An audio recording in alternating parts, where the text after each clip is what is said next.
আইনটি 1878 সালের একটা আইন। এই আইনটার আসলে বাংলা কোনো গেজেট নাই। মূলত থানায় যে মামলাগুলো রুজু হয় সেখানে আপনার ইংরেজিতে আপনার অক্ষরগুলো সংখ্যা এবং অক্ষরটা ব্যবহার করা হয়। পরীক্ষার্থী বিষয়ে আমাদের উচিত হবে আসলে ইংরেজি অক্ষরটাকে ব্যবহার করা।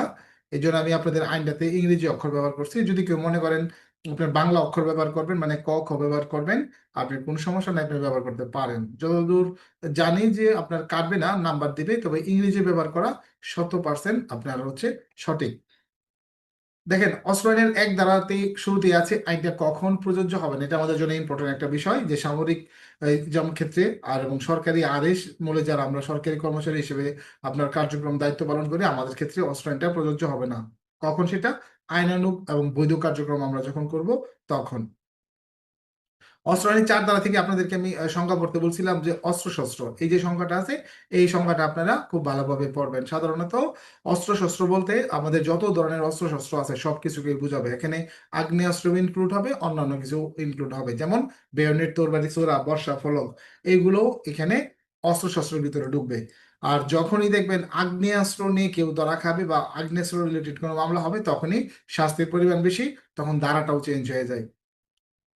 তারপর এই এই যে 5, 6, 7, 8, 9, 10, এই যে এই বিষয়গুলো হচ্ছে আপনার বিভিন্ন ধরনের আপনার উপর এই যে আদেশ, যে আপনি এগুলো করতে পারবেন, এভাবে করতে পারবেন, এভাবে করতে পারবেন না, এরকম। যেরকম 5 ধারায় বলতেছে বিনা লাইসেন্সে উৎপাদন, রূপান্তর, বিক্রয়, ক্রয় বিক্রয় নিষেধ করা আছে। 6 ধারায় বলা আছে বিনা অনুমতিতে আমদানি বা রপ্তানি করা নিষেধ। তারপর আপনার সাথে বলা আছে সরকারি মাল গুদামে অস্ত্রশস্ত্র রাখা সরকারি অনুমোদন ব্যতীত রাখা যাবে না। 9, 10 বাতিল, 8, 9 বাতিল। 10 ধারা রয়েছে আপনার অস্ত্র এবং গোলাবারুদ পরিবহনের উপর নিষেধাজ্ঞা। তারপর 11 ধারাটা ইম্পর্টেন্ট, আপনারা কিন্তু যেটা ইম্পর্টেন্ট বলবো বা গুরুত্বপূর্ণ বলবো সাথে সাথে মার্ক করে ফেলবেন। রিভিশন ক্লাস, আপনার প্রশ্ন করার তেমন সুযোগ পাবেন না, নাই বললেই চলে। আপনারা শুধুমাত্র রিভিশনে রাখেন আমার সাথে সাথে, এবং আমি সবগুলো আইকে টাচ করার চেষ্টা করবো, যাতে আপনারা এটার অডিওটা শুনলে বা ভিডিওটা দেখলে আপনার সবকিছু কভার হয়। অস্ত্র আইনের 11 ধারা পড়তে হবে, যেখানে তল্লাশি ঘাঁটি স্থাপনের ক্ষমতার কথা বলা আছে। তারপর আমাদের অস্ত্র আইনের 12 ধারা ভেরি ভেরি ইম্পর্টেন্ট, সন্দেহজনক পরিস্থিতিতে শস্ত্র বহনকারী ব্যক্তিকে বিনা বরণে গ্রেপ্তার করা যায়। অস্ত্র আইনের 13 ধারা আমাদের জন্য ইম্পর্টেন্ট, লাইসেন্স ব্যতীত অস্ত্রশস্ত্র বহন নিষিদ্ধ।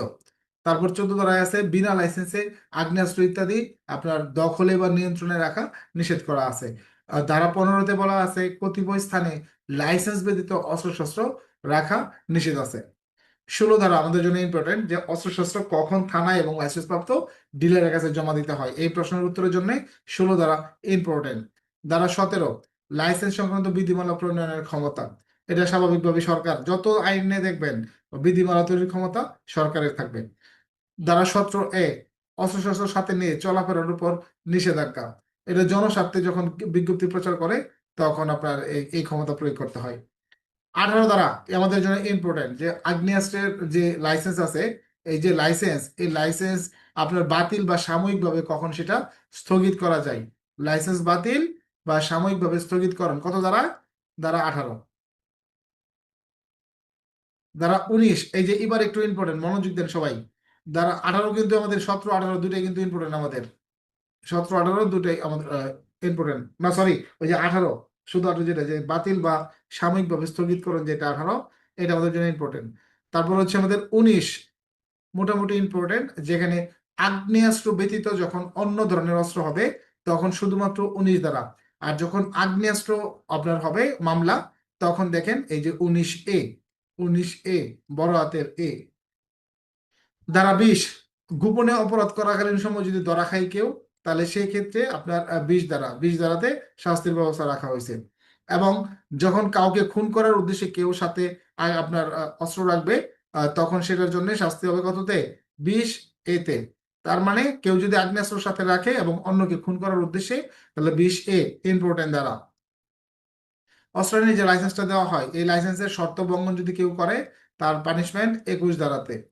তারপর হচ্ছে ধারা 22-এ রয়েছে জেনে শুনে লাইসেন্সবিহীন ব্যক্তির নিকট থেকে অস্ত্রশস্ত্র ক্রয়ের শাস্তি।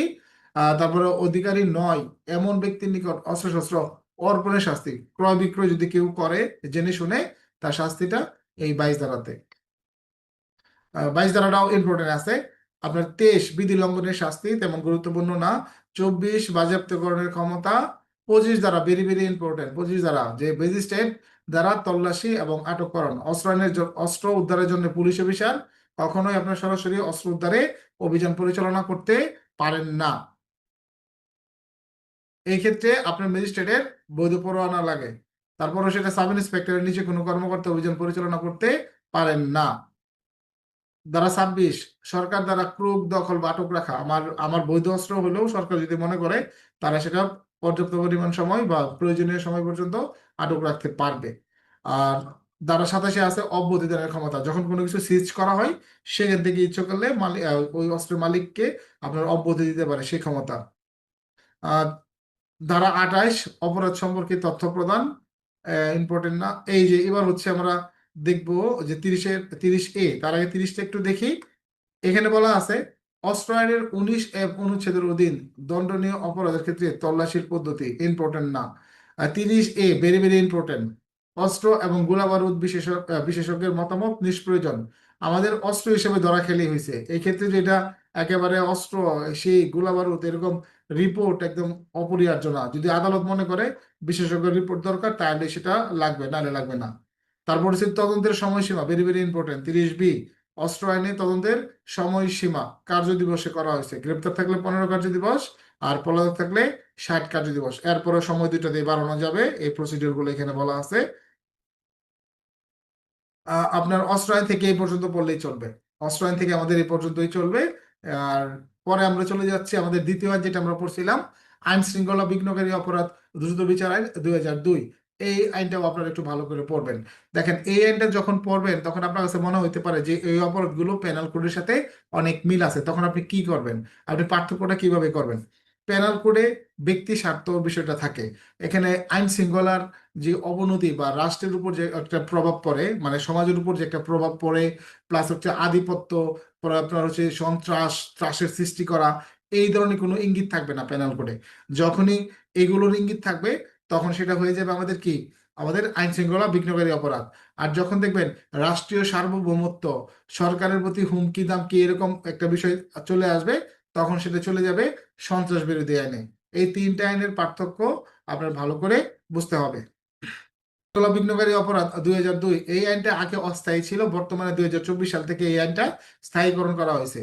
এই আইনের আপনি এই যে 2-এর দেখবেন যে খ যে আছে, যে আইন শৃঙ্খলা বিঘ্নকারী অপরাধ বলতে কি বুঝুন, 2-এর খতে যেটা আছে, এই টিকাটা একটু ভালো করে পড়বেন। 2-এর খ পর্যন্ত মনে রাখলে হবে। এই যে 2-এর খ, 2 এই খ, আইন শৃঙ্খলা বিঘ্নকারী অপরাধ 2 খ লাস্টে কোট করে দিবেন। আর বাকি যে আছে, এই যে অর ভিতরে গিয়ে 1 2, তারপর আপনার আমাদের 2 খ যেটা আছে, 2 খ, যে আপনার আইন শৃঙ্খলা বিঘ্নকারী অপরাধের যে সংজ্ঞাটা, এই সংজ্ঞাটা আপনারা খুব ভালোভাবে পড়বেন। এই সংজ্ঞা পড়তে গিয়ে দেখবেন অ আসবে, অর ভিতর 1 আসবে, 1-এর পরে 2 আসবে, আ ই রস্যই দীর্ঘ ই, এরকম অনেক কিছুই আসবে। কিচ্ছু মনে রাখার দরকার নাই।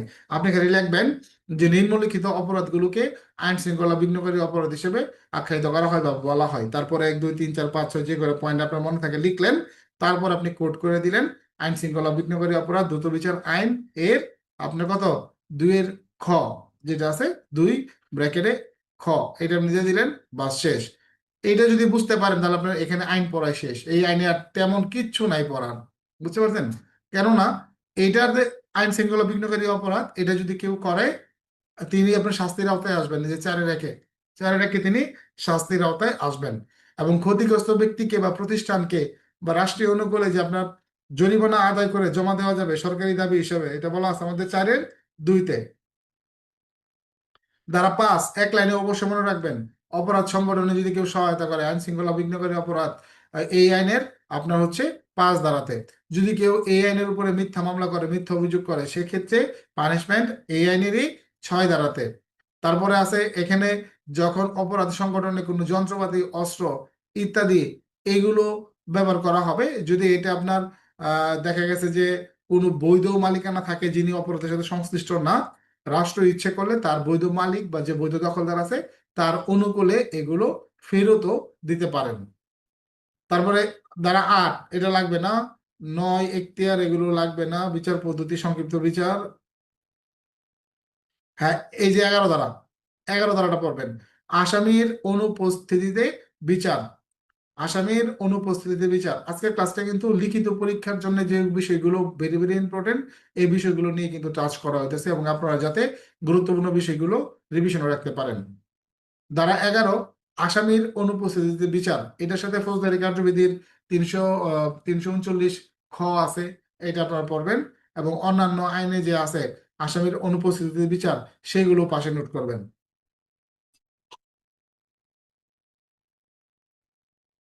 এই ধারার এই আইনের পরবর্তী ধারা হচ্ছে 14, যে ক্যামেরায় গৃহীত ছবি, রেকর্ডকৃত কথাবার্তা ইত্যাদির সাক্ষ্যগত মূল্য। তো এটার জন্য আগে আপনার সাক্ষ্য আইনে তেমন কোনো ব্যাখ্যা ছিল না, 2022 সালের আগে। তখন আপনার এই 14 ধারার মাধ্যমে সেটা গৃহীত হইতো। কিন্তু বর্তমানে সাক্ষ্য আইনের 3 ধারাতে কি ডিজিটাল রেকর্ড যে আমাদের বিষয়টা, এটা দালালিক সাক্ষ্যর অংশ হিসেবে ইনক্লুড করা হয়েছে। এই জন্য এই 14 ধারার তেমন প্রয়োজন নাই। তবুও আমরা লিখে রাখতে পারি যে 14 ধারায় এইসব যে ডিজিটাল বিষয়গুলো আছে, এগুলো বিজ্ঞ আদালতে একটা সাক্ষ্যগত মূল্য রয়েছে। বাস, এই আইন পড়া শেষ। এরপর আমরা এসিড অপরাধ দমন আইন পড়ছি। এসিড অপরাধ দমন আইন। এসিড অপরাধ দমন আইনে যে পানিশমেন্টের কথা বলা আছে, এগুলো সমাজে আপনার প্রায় সময় হয়ে থাকে। বর্তমান সময়ে অনেকটাই কমে আসছে, তবে এক সময় বিরাট মহামারী আকার ছিল। তখন মূলত এই আইনটা করা হয়েছে, এসিড অপরাধ। যে এসিড অপরাধের ক্ষেত্রে এই যে 2 ধারায় দেখবেন, এটা আপনার সংজ্ঞা আছে 2 এর খতে। বেশিরভাগ মাইনর একটি দেখবেন 2 এতে আপনার সংজ্ঞার কথা বলা আছে। তো 2 এর খতে আছে এই যে এসিড, এসিড সংক্রান্ত বিষয়ে, যে এসিড অর্থ দহনকারী, ক্ষয়কারী, তারপর বিষাক্ত যে কোনো পদার্থ অন্তর্ভুক্ত হবে। এছাড়া আমরা এসিড যে নিয়ন্ত্রণ আইন আছে 1884 সালে সম্ভবত, ওই আইনেও দেখবেন এসিডের একটা সংজ্ঞা দেওয়া আছে। ওই সংজ্ঞাটাও যদি পারেন একটু এখান থেকে সহজ করে আপনি লিখবেন। এসিড দ্বারা যদি কোনো ব্যক্তির মৃত্যু ঘটানো হয়, তাহলে পানিশমেন্ট কয় ধারায়? 4 ধারাতে। এক্ষেত্রে মৃত্যুদণ্ড বা যাবজ্জীবন কারাদণ্ড পানিশমেন্ট, এবং শাস্তি হচ্ছে 1 লক্ষ টাকা। সেম অপরাধ আমাদের নারী ও শিশু নির্যাতন দমন আইনেও আছে। যখন নারী বা শিশুর সাথে হবে, তখন নারী শিশুতে হবে শাস্তি মৃত্যুদণ্ড, যাবজ্জীবন কারাদণ্ড, এবং এই 1 লক্ষর জায়গায় ওইখানে দেখবেন দেওয়া আছে 20 লক্ষ টাকা। ধারা 5, এসিড দ্বারা আহত করার শাস্তি। অর্থাৎ কোনো ব্যক্তিকে যদি আহত করা হয় এসিড দ্বারা, সেক্ষেত্রে আপনার গুরুত্বপূর্ণ বা সেন্সিটিভ এরিয়ার জন্য 5-এর কতে শাস্তি, এবং নর্মালের ক্ষেত্রে 5-এর খতে শাস্তি। ধারা 6, এসিড নিক্ষেপ করা বা নিক্ষেপের চেষ্টা করার শাস্তি। আপনার কততে? 6 ধারাতে। ধারা 6তে এসিড নিক্ষেপ করা বা নিক্ষেপের চেষ্টা করা। নিক্ষেপ করলো কিন্তু গায়ে লাগলো না বা ক্ষতি হলো না, বা চেষ্টা করলো কিন্তু পারলো না, তখনও 6 ধারা। এই এসিড অপরাধ দমন আইনে যদি কেউ অপরাধ করতে সহায়তা করে, সেই ক্ষেত্রে আপনার শাস্তিগত ধারা নাম্বার 7 ধারায় রয়েছে অপরাধের সহায়তার শাস্তি। মিথ্যা অভিযোগ যদি কেউ করে, হ্যাঁ, এটারও পানিশমেন্ট আছে। মিথ্যা অভিযোগ করলে তার জন্য পানিশমেন্ট আমাদের 8 ধারাতে। কয় ধারায়? এসিড অপরাধ দমন আইনের 8 ধারায় রয়েছে মিথ্যা মামলা বা অভিযোগ দায়েরের শাস্তি। মাইনর অ্যাক্টে সবসময় আপনারা যে অপরাধ এবং দণ্ড যে ধারাগুলো আছে, এইগুলোর উপর গুরুত্ব বেশি দিবেন। ধারা 9, ক্ষতিগ্রস্ত যে থাকবে ভিকটিম এসিডেন্টে, তাকে অর্থদণ্ড প্রদানের একটা ব্যবস্থা আদালত করতে পারবে। এবং এই আপনার ওই ব্যক্তি যে আসামি, তার যে উত্তরাধিকার সূত্রে সম্পত্তি আছে বা হবে, সব ধরনের সম্পত্তি থেকে অর্থদণ্ড আদায় করা যাবে, এটা অগ্রাধিকার পাবে। তারপর অপরাধের তদন্ত করা লাগবে না। এই যে রাজসাক্ষী, ক্ষেত্র বিশেষে ধারা 12 ক্ষেত্র বিশেষে আসামিকে সাক্ষী হিসেবে গণ্য করা। আমরা ফৌজদারি কার্যবিধির 337, 338 আমরা দেখছি এটা, তাই না? ক্ষেত্র বিশেষে আসামিকে সাক্ষী করা, এই এসিড অপরাধ দমন আইনেও এরকম একটা ধারা আমরা দেখতে পেলাম। এই যে এটা ইম্পর্টেন্ট, 13 ধারা, তদন্তকারী কর্মকর্তার দ্বারা আলামত বা সাক্ষ্য গ্রহণ ইত্যাদিতে যখন গাফিলতি হবে, যার কারণে ন্যায় বিচার প্রতিষ্ঠিত হয়নি, তার জন্য পানিশমেন্টের দ্বারা কত? 13।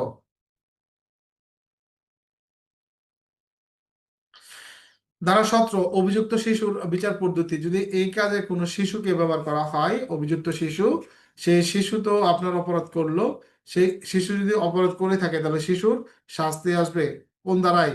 এই আপনার এই 17 ধারার নিয়ম অনুযায়ী শিশু যেই ধারায় অপরাধ করবে, সেই ধারার শাস্তি তিনি ভোগ করবেন। তবে এটা কনভার্ট হয়ে যাবে আমাদের শিশু আইন 2013 যে আছে, এটার বিধান অনুযায়ী সেটা কনভার্ট হয়ে আপনার দেখবেন যে শাস্তির পরিমাণের পরিবর্তে আসে যাবে কি আপনার এই যে সংশোধন কারাগারে যে আটকাদেশ, সেই আটকাদেশ আর কি।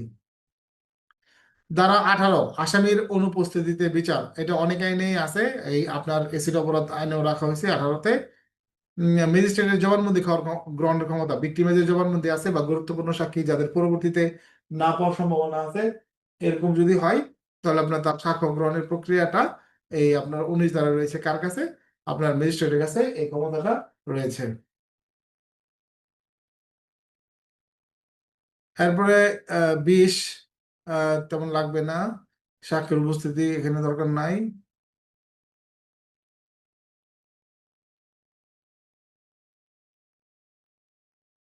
আচ্ছা, ধারা 25 এখানে একটু দেখেন, অন্য আইনে যদি কোনো ঘটনা ঘটে এসিড অপরাধের সাথে তখন কি বলছে। এখানে বলছে যদি এই আইনের অধীন কোনো অপরাধের সাথে অন্য আইনের অধীন কোনো অপরাধ এমনভাবে জড়িত থাকে যে ন্যায় বিচারের স্বার্থে উভয় অপরাধের বিচার একই সঙ্গে একই মামলা করা প্রয়োজন, তাহলে উক্ত অপরাধটির বিচার ও আইনের অধীন অপরাধের সাথে এই আইনের বিধান অনুসরণে একই সঙ্গে ট্রাইব্যুনালে বিচার করা যাবে। তার মানে একসঙ্গে বিচার করা যাবে। তেমন আর কঠিন কোনো কিছু নাই। এরপরে আমাদের রয়েছে গ্রাম আদালত আইন, আমরা পড়ছি গ্রাম আদালত আইন, যেখানে বলা আছে যে আপনার 2 ধারাতে, যেখানে সংজ্ঞার ক্ষেত্রে এই যে ইউনিয়ন, যে আমাদের গ্রাম আদালত ইউনিয়নে সাধারণত অনুষ্ঠিত হবে, এই ইউনিয়নের বিষয়টা বলা আছে 2-এর খতে।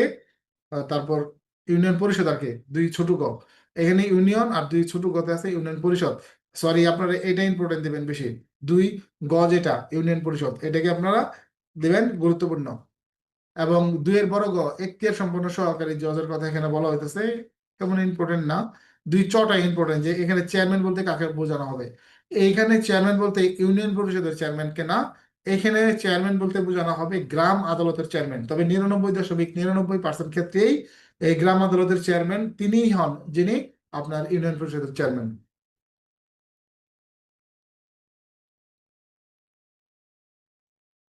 এই যে পক্ষ আছে এখানে দেখেন, পক্ষ, পক্ষ বলতে কাদেরকে বোঝানো হবে?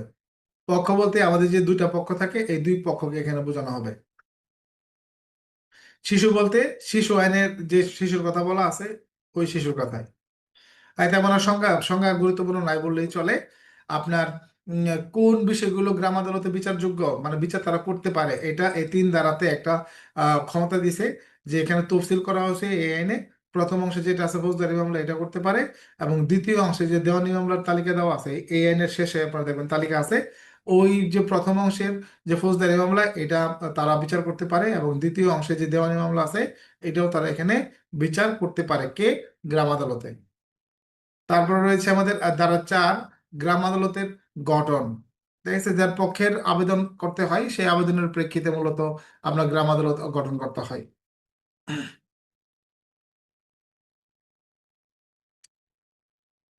কিভাবে হবে? আপনার দেখা গেছে যে একজন চেয়ারম্যান থাকবে এবং 2জন করে মোট 4জন সদস্য থাকবে মনোনীত। আর নারীর বিষয় থাকলে নারী অবশ্যই একজন করে নারী থাকবে এক্ষেত্রে। তো 5জন যে থাকবে, এখন 2জন 2জন মতামত দিল, এখন যদি সমান সমান হয় তাহলে চেয়ারম্যান যেদিকে মতামত দিবে সেই দিকে সেটা যাবে আর কি। গ্রাম আদালতের এখতিয়ার, গ্রাম আদালতের যে এখতিয়ারটা আছে এই এখতিয়ারটা কোথায় হবে? এটা মূলত আপনার ইউনিয়ন সংশ্লিষ্ট যে ইউনিয়ন পরিষদ আছে ইউনিয়ন পরিষদে আপনার এটা হয় সাধারণত, এখতিয়ারটা ওই এলাকার জন্য প্রযোজ্য হয়। তারপরে এখানে গুরুত্বপূর্ণ হচ্ছে গঠন প্রণালী এবং তাদের ক্ষমতা, এটাই মূলত আপনার লাগে। এই যে ক্ষমতা, গ্রাম আদালতের ক্ষমতা ভেরি ভেরি ইম্পর্টেন্ট, যে গ্রাম আদালতের কি ক্ষমতা। সাধারণত দেখা গেছে যে আপনার গ্রাম আদালত প্রথম অংশের যে কেবলমাত্র 3 লক্ষ টাকা পর্যন্ত ক্ষতিপূরণের আদেশ তিনি দিতে পারেন, এবং দ্বিতীয় অংশে যেটা আমাদের প্রকৃত মালিকের যে সম্পত্তি আছে এটা তিনি দখল যে অর্পণ এটা বুঝিয়ে দেওয়ার আদেশ তিনি দিতে পারেন। এই যে গ্রাম আদালতের সিদ্ধান্ত কিভাবে চূড়ান্ত হবে, যে এখানে 8 ধারাতে একটা রেশিও দিয়ে দেওয়া হয়েছে 3-1 অথবা 4-1, বা চেয়ারম্যানের কখনো কখনো 2-2 হয়ে গেলে চেয়ারম্যান ভোট দিয়ে এটাকে 3-2 করতে পারবেন। গ্রাম আদালত থেকে প্রশ্ন আসার সম্ভাবনা আছে, আবার নাই, 2 রকমেরই। আচ্ছা, মিথ্যা মামলা দায়েরের জরিমানা, এটা আগে ছিল না, পরবর্তীতে এটাকে ঢোকানো হয়েছে ধারা 9 ক। এই 9 কতে আপনার মিথ্যা মামলা দায়েরের জরিমানা কথা বলা হয়েছে।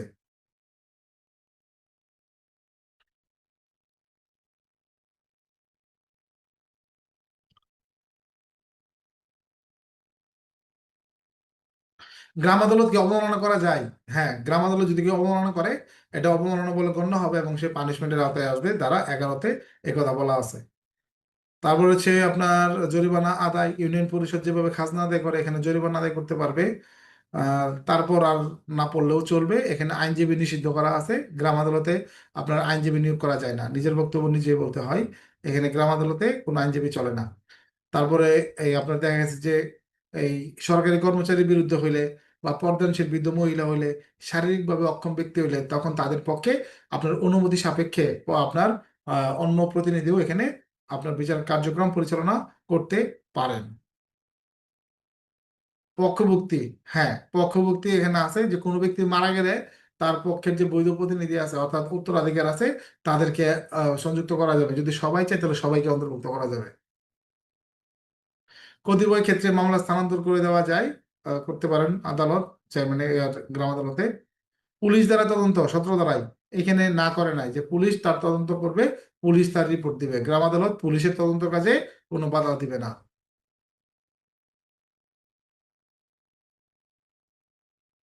এই পর্যন্তই গ্রাম আদালত। এই যে তফসিল দেখেন, এই যে ফৌজদারি কার্যবিধির তফসিল, এই যে এখানে প্রথম তফসিলে বলা আছে যে এই এই অপরাধগুলো গ্রাম আদালতে আপনার বিচারযোগ্য হবে। এবং দ্বিতীয় অংশে বলা আছে দেওয়ানি মামলা সমূহ।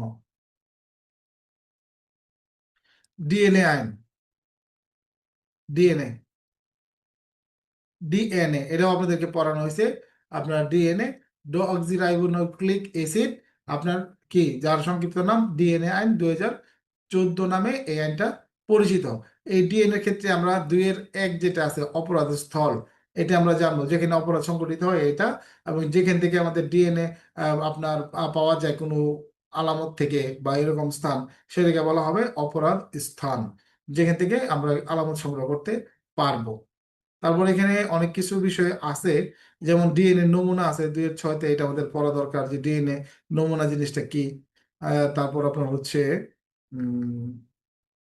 ডিএনএ প্রোফাইল কোথায়, এই যে ডিএনএ প্রোফাইল সাথে আছে, ডিএনএ প্রোফাইল এটা আমাদের লাগবে। অর্থাৎ একটা রিপোর্ট পরীক্ষা করে যে বৈশিষ্ট্য সমূহ একটা সিরিয়ালে সাজানো হয়, যে এটার সাথে এটা তুলনামূলক ভাবে, এটাকে বলা হয় মূলত কি ডিএনএ প্রোফাইল। অর্থাৎ আমার যে জেনেটিকলি যে বৈশিষ্ট্যগুলো এগুলোকে সাজানো, এগুলোকে আপনার সুন্দর করে আপনার সাজানো গোছানো, যে একটা রিপোর্ট তৈরি করা হয়, এটাই হলো ডিএনএ প্রোফাইল।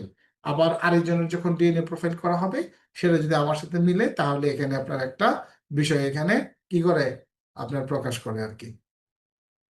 ডিএনএ ল্যাবরেটরি থাকবে এই আইন মোতাবেক। আর যোগ্যতা সম্পন্ন ব্যক্তি, যোগ্যতা সম্পন্ন ব্যক্তি বলতে আপনার যে ডিএনএ ল্যাবে কর্মরত যারা থাকেন, আপনার যারা এক্সপার্ট মূলত তাদেরকে বোঝানো হয়েছে এখানে। ডিএনএ নমুনা সংগ্রহের আপনার আহ, কে করতে পারেন, হ্যাঁ একজন আপনার পুলিশ কর্মকর্তা, তিনি এক্ষেত্রে কি করতে পারেন, অনুরোধ করতে পারেন এক্সপার্টদেরকে যে আপনারা একটু নমুনা নিয়ে যান। ডিএনএ নমুনার সংগ্রহের স্থান এটা কোথায় হবে, এই যে একটু আগে আমরা পড়লাম যে অপরাধ স্থল বা ডিএনএ পাওয়া যেতে পারে এই ধরনের কোনো স্থান হতে ডিএনএ আপনার নমুনা সংগ্রহ করা যাবে। উম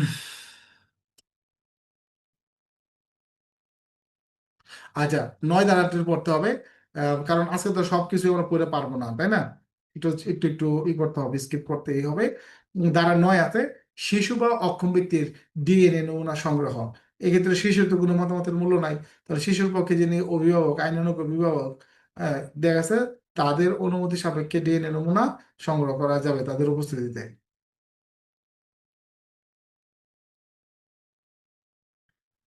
ডিএনএ নমুনা কিভাবে সংগ্রহ করতে হয়, 2জন সাক্ষীর সম্মুখে আপনার এটা করতে হয় মূলত। এই ডিএনএ নমুনা বিশ্লেষণ করতে হয়, ধারা 11-তে বলা আছে। ভেরি ভেরি ইম্পর্টেন্ট, ডিএনএ নমুনা ও ডিএনএ প্রোফাইলের ব্যবহার, ডিএনএ নমুনা এবং ডিএনএ প্রোফাইলের ব্যবহার, এটা কোথায় কোথায় ব্যবহার করা হয়।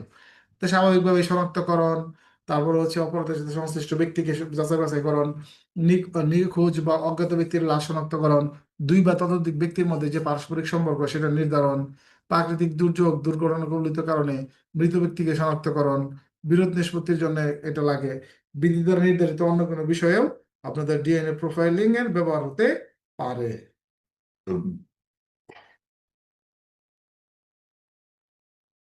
13তে বলা আছে ডিএনএ নমুনা এবং ডিএনএ প্রোফাইল আসলে কোথায় সংরক্ষণ করা থাকবে। এগুলো সংরক্ষণ করা থাকবে আমাদের জাতীয় যে ডিএনএ আমাদের ল্যাবরেটরি আছে, ডিএনএ আপনার যে ডাটাবেস, জাতীয় ডিএনএ ডাটাবেস, ওইখানে সেটা সংরক্ষণ করা থাকবে। এগুলো এমসিকিউর জন্য ইম্পর্টেন্ট। এই ডিএনএ ল্যাব সম্পর্কে পড়বেন, ডিএনএ ল্যাবের গুণগত মান নিশ্চিতকরণ পড়বেন, 14-15 এগুলো বলা আছে। 16 নম্বর উপদেষ্টা পরিষদ, ইম্পর্টেন্ট না। উপদেষ্টা পরিষদের কার্যাবলী তেমন গুরুত্বপূর্ণ না এদিকে। আহ তেমন কিছু নাই, পানিশমেন্টের বিষয়টা একটু থাকতে পারে।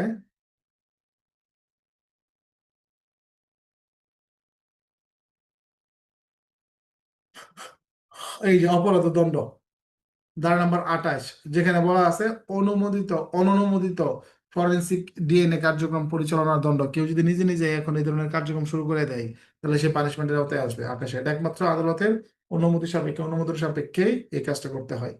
ধারা 29, অননুমোদিত ডিএনএ সম্পর্কিত তথ্য প্রকাশ বা তথ্য সংগ্রহ বা প্রকাশ বা ব্যবহার যদি কেউ করে তার জন্য পানিশমেন্টের ব্যবস্থা। 29, ডিএনএ নমুনা ধ্বংস, পরিবর্তন, দূষিতকরণ ইত্যাদি। ধারা 30, যদি কেউ এখানে অনধিকার প্রবেশ করে ধারা 31-এ তার পানিশমেন্ট আছে। যে ডাটা বেজে তো প্রবেশ করা যায়, এটা তো অনলাইন বেসিস না, ডাটা বেজে এখানে যদি কেউ ঢুকে আর কি।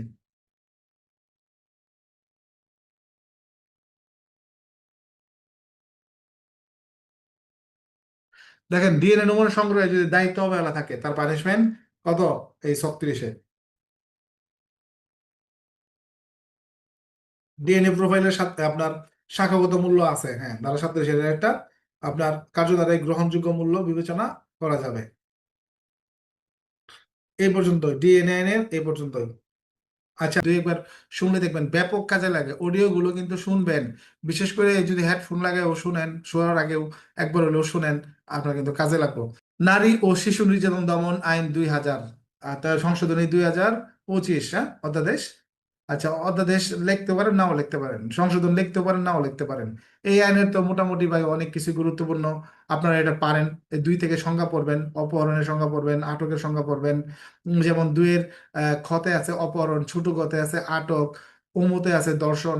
দর্শনের যখন সংজ্ঞা লিখবেন তখন আপনি দিয়ে দিবেন আপনার 375 প্যানেল কোডের সাথে দিয়ে দিবেন।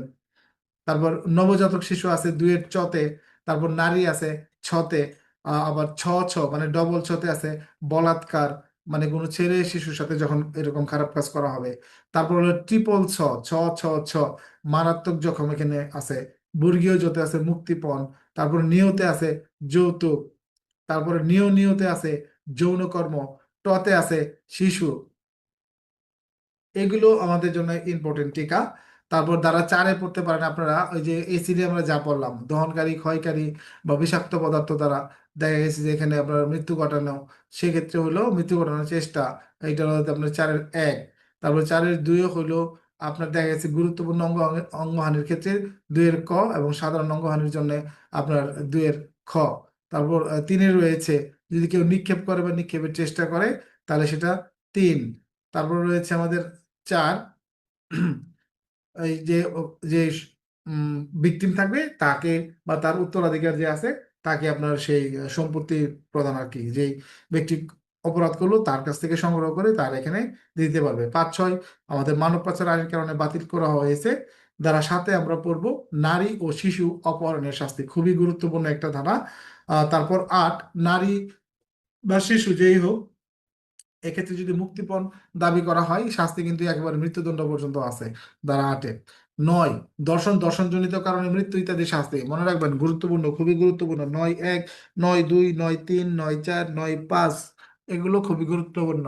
যেমন 9-1-এ আছে হলো দর্শন করা, দর্শন করার শাস্তি যখন দর্শক একজন থাকবে। আর 9-2-তে আছে দর্শন করার কারণে যদি মারা যায় বা দর্শন পরবর্তী কোনো কার্যক্রমে যদি মারা যায় ব্যক্তি, তাহলে শাস্তি হচ্ছে 9-2।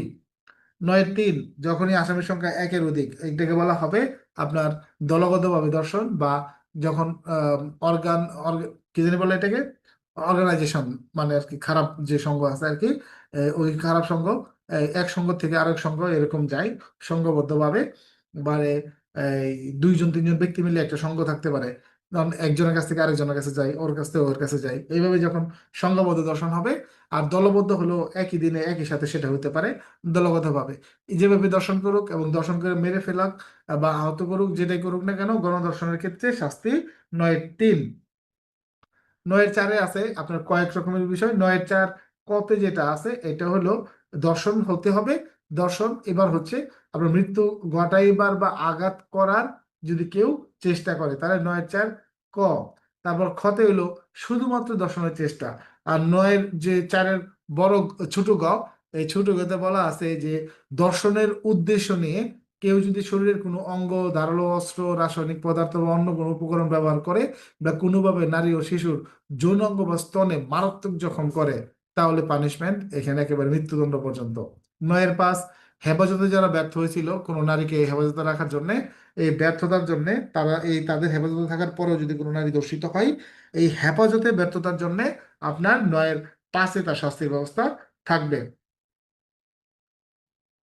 9-6 বলা আছে যে এখানে যে অর্থটা আপনার আদায় করা হবে আদায়পূর্বক, যে আপনার অপরাধের শিকার ব্যক্তি বা তার যে আইনানুগ উত্তরাধিকার থাকবে তাদেরকে সেটা প্রদান করা যাবে। 9 গুরুত্বপূর্ণ, নারীর আত্মহত্যার প্ররোচনা ইত্যাদির শাস্তি।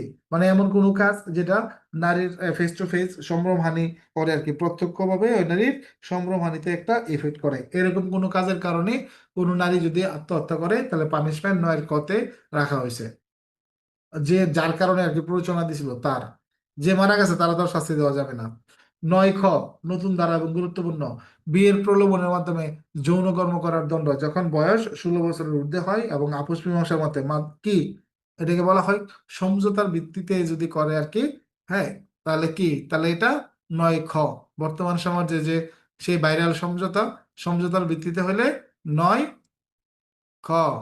নয় 9 আর কি। যৌন পীড়ন ইত্যাদি দণ্ড, দেখেন এই যৌন পীড়নে অবশ্যই স্পর্শ হইতে হবে, হাত দ্বারাই হোক বা বস্তু দ্বারাই হোক। কোন নারীর আপনার শরীরকে স্পর্শ করতে হবে, শরীরে পরিহিত জামা কাপড় স্পর্শ করলেও চলবে। এটার জন্য হচ্ছে ধারা 10।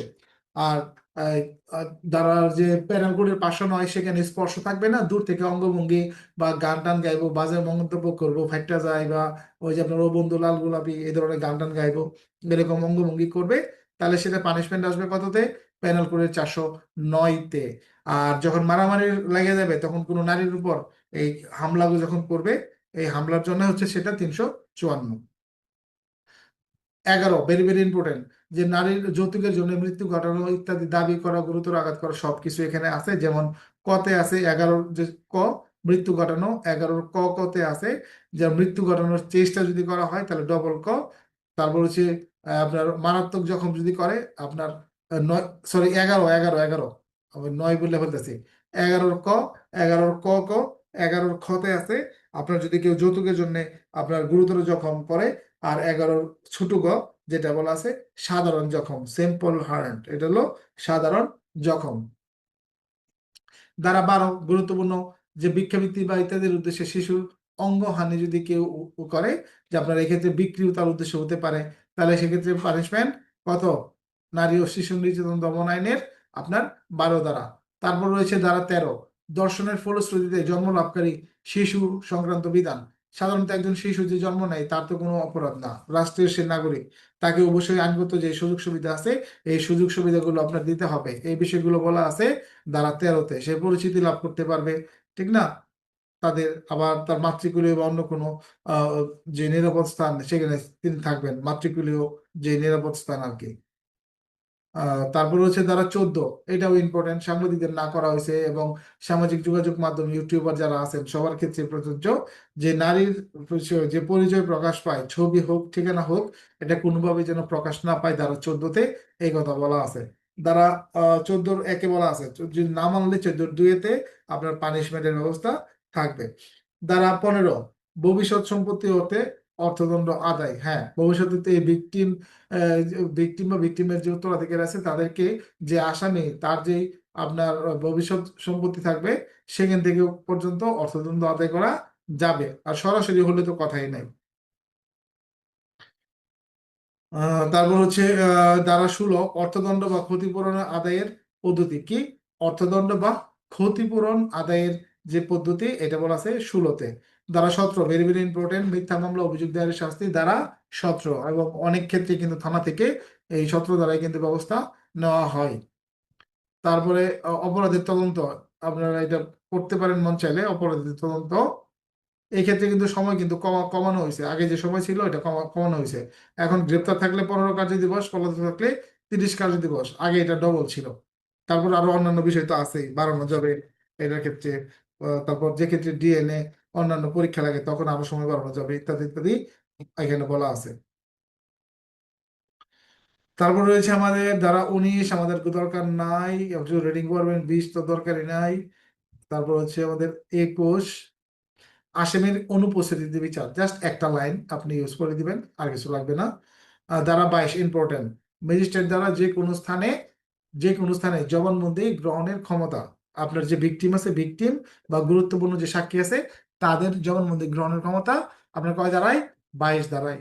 তারপর রয়েছে 23, তেমন ইম্পর্টেন্ট না। 24 ইম্পর্টেন্ট, পরীক্ষায় আসছে এর আগে, সাক্ষীর উপস্থিতি। আর 23 ধারায় যেটা আমরা বাদ দিলাম, এটাকে বলা আছে রাসায়নিক পরীক্ষক, রক্ত পরীক্ষক, বা যারা আছেন সহকারী রাসায়নিক পরীক্ষক, হস্তলিপি বিশেষজ্ঞ, অঙ্কোলজি বিশেষজ্ঞ, আগ্নেয়াস্ত্র বিশারদ, ওনারা যারা আছেন এদের রিপোর্ট বিজ্ঞ আদালতে সাক্ষ্য হিসেবে ব্যবহৃত হবে। কিন্তু এটার মূলে কিন্তু আপনার পানিশমেন্ট দেওয়া যাবে না। সাক্ষীর উপস্থিতি, এখানে ওসি কে বর্তাই, ওসি প্রয়োজনীয় ব্যবস্থা নেবেন, এই যে ধারা 24-এ বলা আছে। তারপর 24 ক, সম্মতি সংক্রান্ত অনুমান, অর্থাৎ যার সম্মতি দেওয়ার কোনো মূল্য নাই, সেই ব্যক্তি যাই বলুক না কেন আদালত ধরে নিবে তার এখানে কোনো ধরনের অনুমতি ছিল না।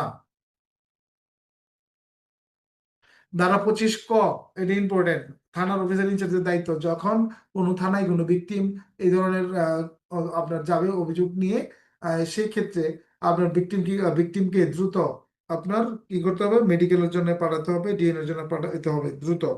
তবে যদি ভিকটিম অন্য কোনো থানায় চলে যায় ভুলবশত, তাহলে ভুলকৃত থানার ওসি এক্ষেত্রে বিলম্ব করবেন না। ওসি কি করবেন, তার অভিযোগটা নেবেন এবং তার সিডি সহ ওই থানায় প্রেরণ করবেন।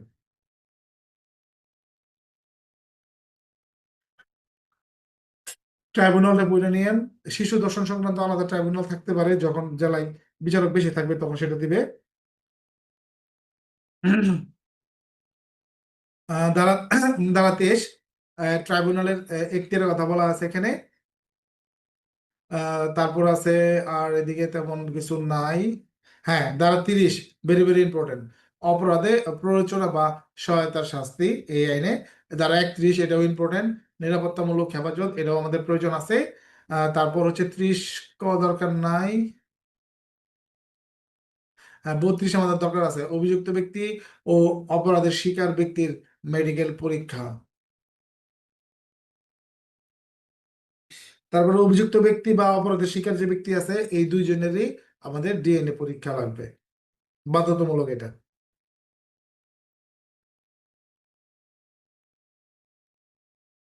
এই পর্যন্তই নারী শিশু আমাদের, এই পর্যন্তই। এরপর আমরা চলে যাব নির্যাতন ও হেফাজতে মৃত্যু নিবারণ আইন যেটা আছে। এখানে আমাদের আজকের ক্লাসের শেষ আইন, এরপর বেশি আর রিভিশন দেওয়া সম্ভব হবে না, এরপরের গুলো আবার রিভিশন আমরা আওতায় আনবো। নির্যাতন এবং হেফাজতে মৃত্যু নিবারণ আইন 2013। এখানে আপনার সংজ্ঞার ক্ষেত্রে যে জিনিসটা আমাদের পড়তে হবে সেটা হলো আইন প্রয়োগকারী সংস্থা। 2-4 যে বলা আছে যে আইন প্রয়োগকারী সংস্থা, আপনি বলতে কাদেরকে বুঝবেন? Police, rapid action battalion, border guard Bangladesh, customs, immigration, তারপর হচ্ছে আমাদের সিআইডি, এসবি, গোয়েন্দা শাখা, আনসার, বিজিপি, কোস্ট গার্ড সহ যারা আছে সক্রিয়, তাদেরকে আইন প্রয়োগকারী সংস্থা হিসেবে আপনার দেখা হবে।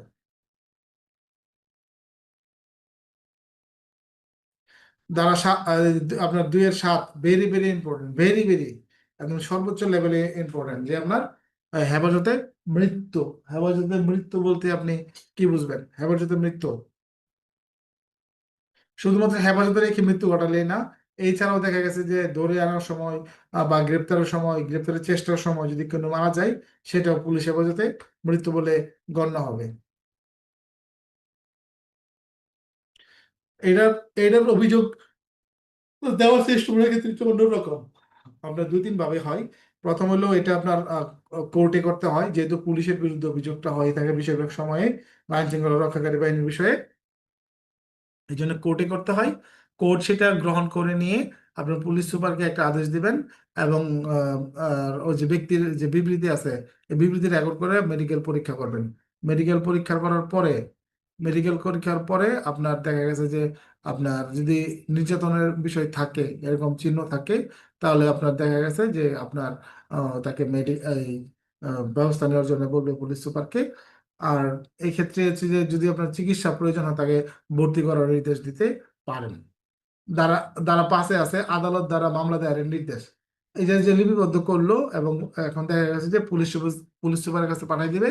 পুলিশ পুলিশ সুপার এটা রিপোর্ট করবেন। রিপোর্ট করবেন কিভাবে, তিনি এটা তদন্ত করবেন বা করাবেন। তবে যে র্যাঙ্কের অফিসার জড়িত তার সাথে নিচের র্যাঙ্কের কোন অফিসার দ্বারা তদন্ত করানো যাবে না। তৃতীয় পক্ষ দ্বারা অভিযোগ। তৃতীয় পক্ষ দ্বারাও এখানে আপনার অভিযোগের একটা বিধান রাখা হয়েছে ধারা 6-তে।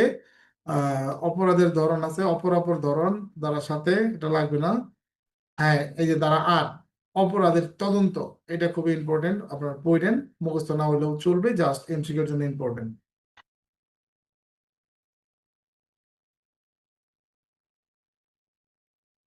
হ্যাঁ, নিরাপত্তা বিধান করতে হবে। আমাদের নির্যাতন এবং হেফাজতে মৃত্যু নিবারণ আইন যে আছে, এটার বিষয়ে নিরাপত্তা হেফাজত করাটা ইম্পর্টেন্ট। আপনার কারণ এটা যেহেতু সে রাষ্ট্রের আইন শৃঙ্খলা বাহিনীর বিরুদ্ধে যাচ্ছে, তার নিরাপত্তার প্রশ্ন উঠতে পারে।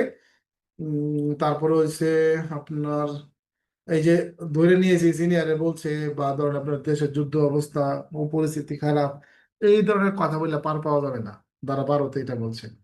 অপরাধ সমূহ, এখানে কোন ব্যক্তি নির্যাতন করলে, যেটা আমরা বললাম যে সংজ্ঞাতে, নির্যাতন করলে এটা এটা অপরাধ হিসেবে গণ্য হবে। তারপর আপনি এখানে পানিশমেন্ট আছে, 13-2 আছে, এটাকে অপরাধ হিসেবে গণ্য করা হবে। তার- তারপরে এই আইনে বহনকৃত অপরাধের দায়ভার ব্যক্তিকে ব্যক্তিগতভাবে বহন করতে হবে, কোনো বাহিনী সেটা নেবে না। এই যে শাস্তির দ্বারা 15-1-এ বলা আছে যে আপনার 13-1 মোতাবেক যদি কেউ অপরাধ করে তার শাস্তি 15-1-এ।